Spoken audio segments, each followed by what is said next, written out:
It didn't grab headlines at first. There was no dramatic political showdown, just a quiet bureaucratic shift that sent shockwaves through the agricultural machinery world. John Deere, the iconic symbol of American farming, came to a standstill. Its factories fell silent, dealers had no equipment to show, and farmers were left waiting endlessly for parts that never arrived.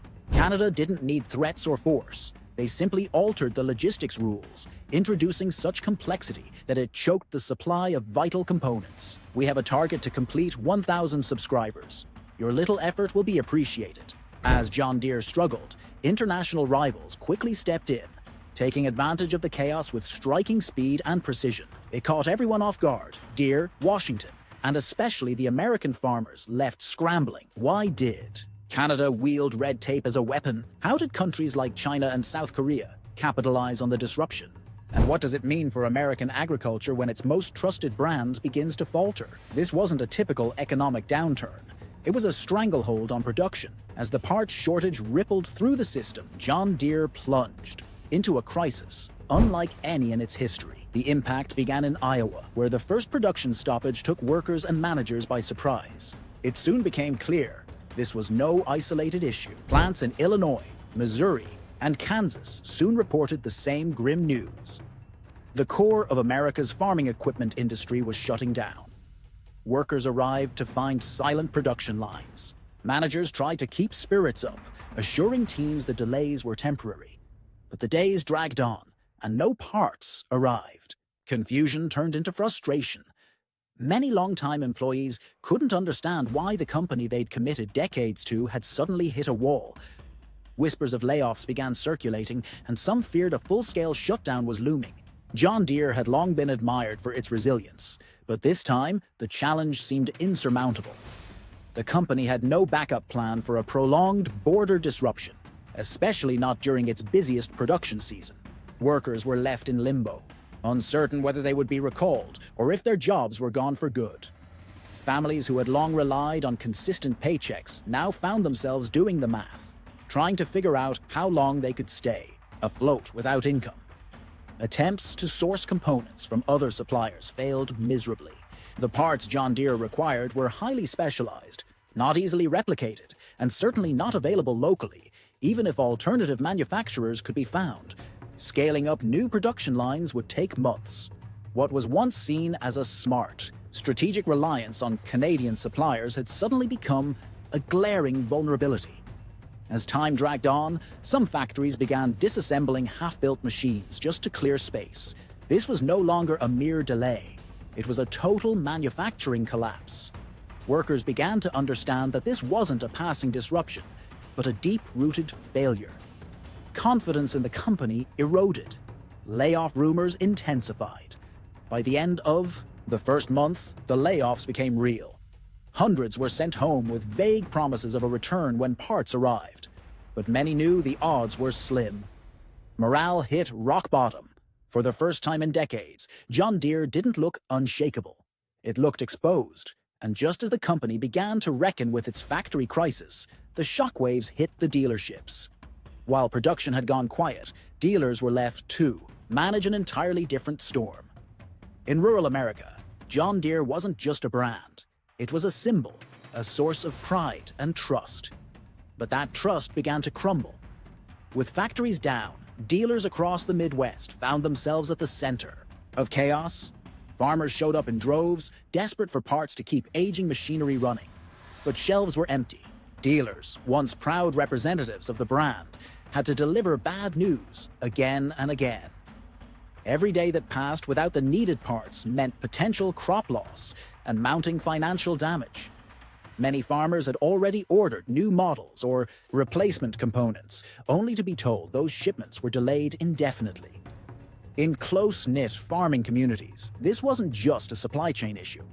It felt personal. Dealers tried to explain the situation, but with little information. Coming from corporate, their hands were tied. As sales dried up, financial pressure mounted. Some dealerships quietly explored carrying competitor products just to stay afloat. Even the most loyal customers, people who had stuck with Deere for generations, started looking elsewhere. The emotional toll was immense. Farmers felt deserted, and dealers were left helpless. Decades of trust and loyalty were crumbling, not just because of supply chain issues, but because many felt John Deere was refusing to take responsibility. This wasn't merely a business failure. It struck at the core of relationships built over generations. As rural support weakened, Canada's strategic maneuver continued to unfold with quiet precision. Extensive research and analysis of recent policy shifts reveal a calculated effort that blindsided one of America's most iconic companies. If you value in-depth investigations like this, be sure to like and subscribe. What unfolded was Canada's masterstroke, a strategic trap that John Deere never anticipated. While Deere scrambled to recover, Canada tightened its grip without ever violating international rules. This wasn't just a temporary disruption, it was a long-term strategic play, masked as routine policy. Canada's logistics overhaul didn't just slow production, it forced American firms to reevaluate their entire manufacturing approach. Mark Carney's carefully timed strategy had one goal: compel U.S. companies to bring production back home. By targeting the supply chain at a critical moment, Canada ensured companies like John Deere had no choice but to consider localizing operations or risk reliving the same disaster. The political optics were powerful. Canada appeared deliberate and forward-thinking. The U.S. looked caught off guard. The message was unmistakable. Dependence on foreign logistics would no longer be safe or sustainable. But just as Deere struggled to realign, a new crisis surfaced. This one not from abroad, but from within America's own borders. Farmers were left with failing equipment and no recourse. Dealers had nothing to offer. In tight-knit agricultural towns, John Deere had long symbolized trust and continuity. That trust collapsed when machines began to break down and replacement. Parts never came. Farmers depend on their tractors, balers, and harvesters to survive, and each day without them meant lost income and rising anxiety. As the disruptions dragged on, parts deliveries came to a halt. Dealers, who had built their livelihoods around quick service and reliable inventory, now had nothing to give. Their showrooms, once full of promise, now stood eerily quiet, stripped of the very identity that made them community anchors. Dealers across the Midwest echoed the same grim story. Machinery arriving incomplete, with engines missing pistons, hydraulic systems without pumps, and digital consoles rendered useless because key modules were stuck somewhere across the Canadian border. Farmers, already battling unpredictable weather and skyrocketing input costs, now faced an even more devastating challenge: broken equipment with no way to fix it. In rural Nebraska, one dealer put it bluntly: "We have the showroom, we have the brand, but we've got nothing to sell." It's like being a bank with no money. For farmers who had stood by John Deere for generations, the shift was painful but inevitable. Some turned to online forums and classifieds in search of used parts or non-Deere equipment. Others reluctantly began exploring foreign brands, questioning a loyalty that had once felt unshakable. For many, it was like turning their backs on family tradition.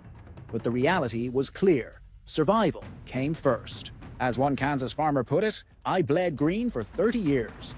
But loyalty doesn't fix a broken planter in spring. The toll on local dealerships was devastating. Customers who had placed deposits months in advance began canceling orders. Some traveled to other counties or even neighboring states, hoping to find a dealer with leftover inventory. Reputations built over decades crumbled as dealers were left without answers or solutions.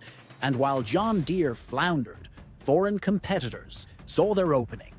A new wave of manufacturers from China and Europe surged into the American market. It was quiet, calculated, and unstoppable. As John Deere scrambled to recover, brands like BYD and Kubota moved swiftly to fill the gap. Long considered fringe players in the U.S. heartland, they were now gaining traction fast. They offered what John Deere no longer could: machines that were available, affordable, and functional. Chinese manufacturers in particular proved nimble and responsive. BYD tractors began appearing in dealerships across rural America, providing a lifeline for desperate farmers. Meanwhile, European names like CLA and Fendt, once known mostly for premium niche products, expanded aggressively, offering dependable, Alternatives that came with service support and ready parts. The reasons were obvious.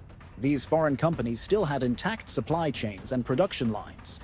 And as one dealer in Oklahoma put it, farmers aren't picky when their crops are dying. They need machines that work. The loyalty that had defined generations of John Deere customers gave way to cold, hard practicality. Farmers who once scoffed at foreign-made equipment were now cutting checks for Chinese and European models. And this shift wasn't just about desperation. The new machines were modern, reliable, and backed by service guarantees. The green and yellow grip on rural America was slipping, replaced by a wave of red, blue, and gray steel from overseas. In some cases, the foreign-made machines even came with features John Deere had yet to implement. As international brands claimed market share, a new front opened, not overseas, but within the United States itself. The states rebelled. With federal leadership stalled and domestic manufacturers spiraling, state governments decided they couldn't wait any longer. In the heart of the Midwest, where farms and factories are lifelines, governors took the initiative. Leaders from Michigan, Iowa, and Ohio reached out directly to Canadian trade officials, determined to restore the flow of critical parts. Their message was clear. This wasn't politics. It was survival. The irony ran deep. These were states that had overwhelmingly supported Trump, drawn in by his promises to restore American manufacturing. Now, those same governors were cutting back-channel deals with foreign governments, working around Washington to protect their economies. These weren't just diplomatic overtures. They were urgent pleas. Governors warned that without quick relief, entire towns could collapse. Some states went further, reaching out to foreign manufacturers about building local plants, sidestepping tariffs, and forging new industrial partnerships. What began as damage control was turning into economic realignment. While Washington stayed locked in ideological battles over trade wars and tariffs, state leaders were quietly rewriting the rules to preserve jobs and stabilize their communities. But as states fought to protect themselves, the larger global landscape was already shifting, and the consequences were rippling through America's economic and political core. The collapse of John Deere's production wasn't just a supply chain issue. It was a cultural and economic earthquake. Entire communities in the Midwest, built around these factories, faced sudden and staggering unemployment. In towns where green and yellow had once symbolized pride and prosperity, the silence of shuttered assembly lines became deafening. This wasn't just the loss of a paycheck, it was the loss of identity. As layoffs surged, political loyalties began to falter. Many voters who had once embraced Trump's hardline trade stance now questioned whether those policies had done more harm than good. What were supposed to be protective tariffs had instead crippled the most iconic name in American agriculture. The economic fallout hit fast. Cafes near factories shortened hours. Local shops watched business dry up. Entire towns, once steady and self-reliant, found themselves teetering. The anger that once targeted Canada for triggering the crisis slowly turned inward. Frustration grew with a federal government that had promised industrial revival, but delivered only instability. Grassroots movements began forming across the Midwest, demanding immediate action. Town hall meetings turned tense. Rural politicians, once vocal supporters of the administration's trade policies, suddenly had no answers. The political tides in America's heartland were beginning to turn, fueled by broken machinery, broken promises, and a rising call for change. The trade strategy, once pitched as a bulwark against foreign competition, revealed itself to be deeply flawed. Rather than shielding American jobs, the tariffs made it more financially viable for companies to move production overseas. In a twist of irony, even John Deere quietly considered relocating parts of its manufacturing outside the U.S. to escape the mounting costs. As pressure mounted across the heartland, frustration boiled over into public protests and packed town halls, where local leaders struggled to offer real answers. Amid the tension, a shift in sentiment emerged. Voters, long fed a steady diet of partisan rhetoric, began demanding pragmatic solutions. Rural communities started to advocate for policies that preserved both their livelihoods and essential trade. Relationships, the once solid foundation beneath nationalist economic policy, began to crack. giving way to a more nuanced call for stability over ideology. But even as frustrations simmered in small towns, a new movement was taking shape, one fueled by corporate urgency. With its back to the wall, John Deere made a last-ditch gamble. Leadership, realizing the scale of the disaster, scrambled to announce a pivot toward localized manufacturing. Plans were rushed to retrofit plants in Iowa and Illinois, aiming to reignite production. But the move was riddled with complications. Idle factories required major upgrades, and workers returning, after months of downtime, faced disorganized workflows and outdated systems. Worse, many suppliers had already redirected their priorities toward more stable foreign partners, hesitant to re-engage with the company in freefall. The financial toll was brutal. Retooling costs spiraled, delays mounted, and investor confidence evaporated. Once a stalwart of American industry, John Deere's stock steadily declined, dragging down the company's image with it.